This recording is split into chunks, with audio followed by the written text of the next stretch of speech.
Shoulders day, back day, arms day. Just shoulders, back, arms. Just shoulders, back, arms. अस्सलाम वालेकुम। यही वो 4 exercise हैं जिनको हम बड़े शौक से करते हैं। ऐसा कौन सा दिन है जो मैं बोल रहा हूँ? जी हाँ जी, लेग्स डे। ये वो दिन है जिधर असी सफल पार के सुट चढ़े हैं कि असी वो गेम करनी ही नहीं लगता। इसकी मिसाल पाकिस्तानी क्रिकेट टीम जैसी है कि ऐसे ऐसे मैच हार जाती है कि हमारे लिए यकीन करना मुश्किल हो जाता है। मतलब हमने नहीं जीतना तो बस नहीं जीतना, हमारी मर्जी, हमारा दिल नहीं है जीतने का तो नहीं जीतना, बस बात खत्म।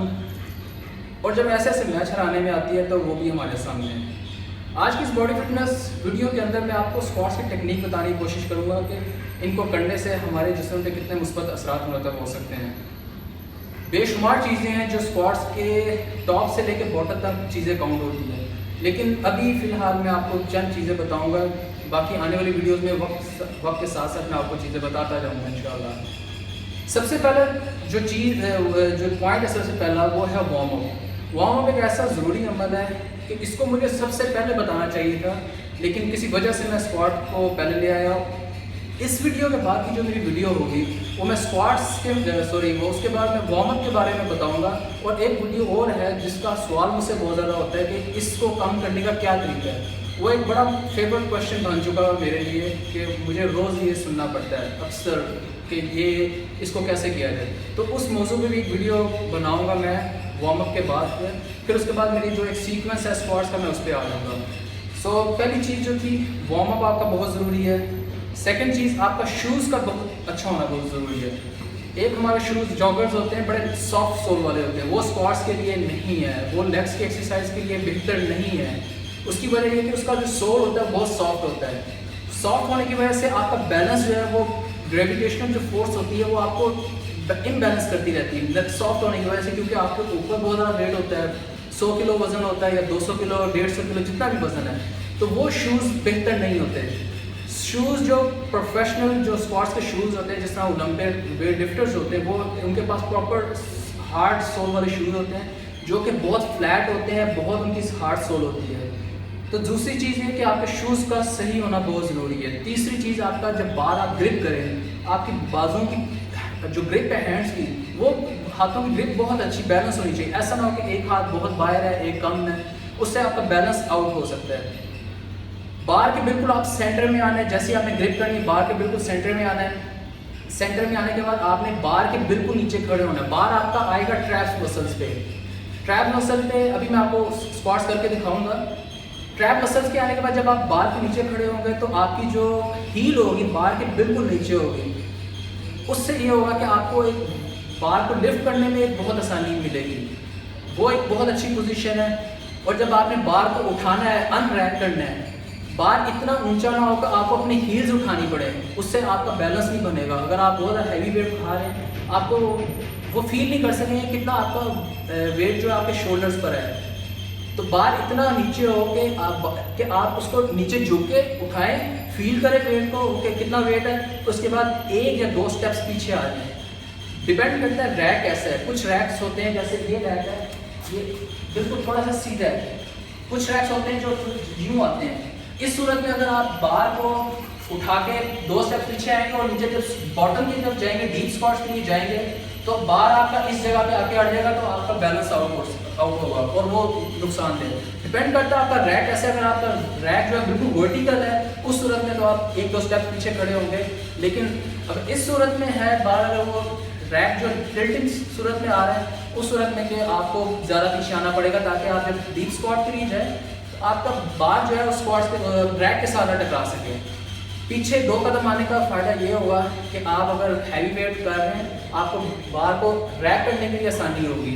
अगर आप 5-6 कदम पीछे हैं, इतना हैवी वेट है, आपका कदम जो है वो नहीं आप चल पा रहे, उस सूरत में ये है कि आपका बैलेंस आउट होने का खतरा। ज़रा सा बैलेंस आउट हो गया, इंजरीज है। तो एक चीज़ ये है कि आपका 2 स्टेप पीछे हैं। जब आपने स्क्वाट के लिए पोजीशन बनानी है, आपके जो टांगों की पोजीशन है हिप लाइन से थोड़ी सी बाहर हो।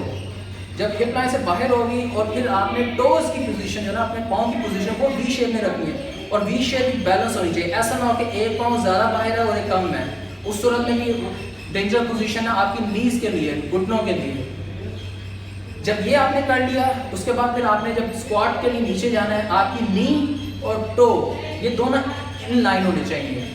आपकी जो चेस्ट है वो आपकी नी के ऊपर होनी चाहिए, नी के घुटनों से आगे नहीं होनी चाहिए। आपकी जो नी है वो आपके टो के ऊपर होनी चाहिए, घुटने जो है आगे नहीं होने चाहिए। किस सूरत में आगे होने चाहिए वो मैं इंशाल्लाह अगली वीडियोस में बताऊंगा। ये चीज़ें, बैक आपकी बिल्कुल स्ट्रेट होनी चाहिए, चेस्ट आप सीधा देखना, आपने नीचे नहीं देखना, ना दाएं बाएं कहीं नहीं देखना। आपका फोकस है कि आपने अपने आप को देखना है कि आपका बैलेंस सही है कि नहीं है। तो ये चीज़ें जो है बहुत ज़रूरी है। मैं आपको स्क्वाट्स 2-3 करके दिखाता हूँ, 2-3 रैप्स करके दिखाता हूँ कि आपको पता लग जाए। आगे जब आने वाले टाइम में मैं इंशाल्लाह मज़ीद स्क्वाट्स को एलेबोरेट करने की कोशिश करूँगा। मैं इस तरफ से बैक और इस तरह करता हूँ तो आपको मेरी बैक नजर आएगी, तो मुझे इस तरह से आना पड़ रहा था कि आपको मेरी पोजीशन नजर आ जाए, जो कि सही तरीका नहीं, क्योंकि आपको समझाने के लिए मुझे करना पड़ रहा है। ये आपका हो गया हाथों का बैलेंस। बैलेंस देखा आपने, सेंटर देखा है, बार का सेंटर कौन सा है, सेंटर में है तो बार को अपने सेंटर में लेकर आए, बार के नीचे है, अपने बार को अपनी जो हील्स हैं बार के बिल्कुल नीचे करनी है आपने। जिस तरह देखें मैं बिल्कुल नीचे झुकना पड़ रहा है, मुझे ऐसे बार उठा के यूं नहीं उठाना पड़ रहा, हील नहीं उठानी पड़ी जैसे आपको नजर आ रहा है हील। इस सूरत में खतरा है, इस सूरत में मैं कंफर्टेबल हूँ। लिफ्ट किया, बार जो आपकी ये ट्राइसेप्स मसल पे आना चाहिए, ना कि सर्विकल बोन जो हड्डी है यहाँ पे नहीं आना चाहिए बार।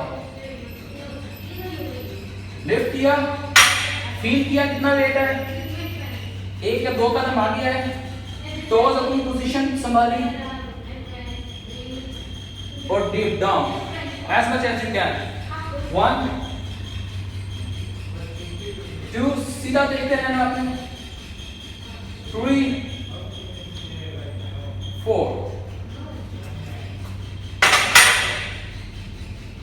तो ये थी स्क्वाट्स, जिसको मैंने आपको एक बताया, एक जनरल से इंफॉर्मेशन दे दी है। स्क्वाट 2 तरह की होती हैं, बैक और फ्रंट स्क्वाट्स। और भी है, मैं आपको उसके बारे में बाद में बताऊंगा, लेकिन अभी तो मैंने बेसिक एक स्क्वाट्स के हवाले से आपको बताने की कोशिश की है कि क्या तरीके हैं। आगे टॉप से लेके बॉटम तक क्या क्या चीज़ें आती हैं वो मैं आगे आने वाली वीडियो में इंशाल्लाह बताऊंगा आपको, ताकि आप उन चीज़ों को अच्छे तरीके से कर सकें। खासतौर पर बिगनर्स जो हैं उनके लिए चीज़ों को जानना बहुत ज़रूरी है। बेशुमार चीज़ें होंगी जो स्क्वाट्स को बेहतर बनाने के लिए बहुत ज़्यादा ज़रूरी है। अभी जो चीज़ें मैं आपको बता रहा हूँ ये बेसिक है, बेसिक्स चल रही है। अभी बेसिक्स करेंगे तो हम एक मास्टर की तरफ जाएंगे। जब आप मास्टर हो जाएंगे फिर आप जिस तरह मर्जी आप स्क्वाट करें, मतलब ये कि जो रूल्स रेगुलेशन है स्क्वाट्स के उसके मुताबिक आप चलें। तो काइंडली मेरे चैनल को सब्सक्राइब कीजिए, शेयर कीजिए, कमेंट कीजिए, बेल के बटन का क्लिक कर दीजिए ताकि आपको मेरा नोटिफिकेशन मिल जाए जो भी मेरी आने वाली वीडियोस हैं, ताकि आप उनको देख के अपनी जो है टेक्निक्स हैं उनको बेहतर करें, या आपको मेरी कोई टेक्निक में कोई चीज़ ऐसी कमी पेशी नज़र आती है तो मुझे भी बताएं ताकि मैं भी एक महफूज तरीके से वर्कआउट कर सकूँ। वीडियो देखने के लिए बहुत शुक्रिया, अपना ख्याल रखिएगा। अस्सलाम वालेकुम।